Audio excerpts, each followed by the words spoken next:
PC. ജോർജിനെ അയോഗ്യനാക്കിയ സ്പീക്കറുടെ നടപടി ഹൈക്കോടതി റദ്ദാക്കി. ജോർജിന്റെ രാജിക്കത്ത് സ്പീക്കർ പരിഗണിച്ചത് നിയമപരമായിട്ടല്ലെന്ന് ഹൈക്കോടതി നിരീക്ഷിച്ചു. രാജിക്കത്തിൽ തീരുമാനമെടുക്കാതെ വൈകിപ്പിച്ചത് അനുചിതമായി പോയി. സ്പീക്കറുടെ ഉത്തരവിൽ ഒപ്പും സീലും ഉണ്ടാകാത്തതും പോരായ്മയായി കോടതി വിലയിരുത്തി. കേരള കോൺഗ്രസ് നൽകിയ പരാതിയുടെ അടിസ്ഥാനത്തിൽ സ്പീക്കർ അയോഗ്യനാക്കിയ നടപടി ചോദ്യം ചെയ്ത് പി.സി. ജോർജാണ് ഹൈക്കോടതിയെ സമീപിച്ചത്.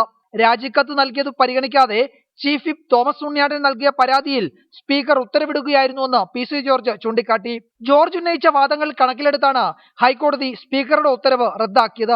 പി.സി. ജോർജിന്റെ രാജിക്കത്ത് സ്പീക്കർ പരിഗണിക്കേണ്ടതായിരുന്നുവെന്ന് കോടതി വ്യക്തമാക്കി.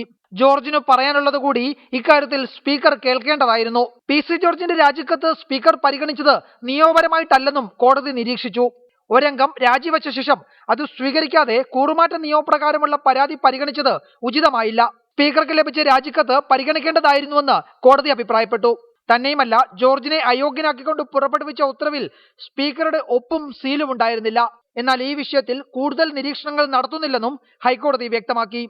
ജസ്റ്റിസ് വി ചിദംബരേഷാണ് ഏറെ പ്രാധാന്യമുള്ള ഉത്തരവ് പുറപ്പെടുവിച്ചത്.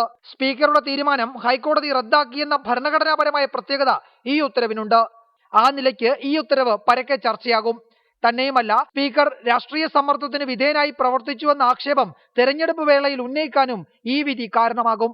റിപ്പോർട്ടർ, കൊച്ചി.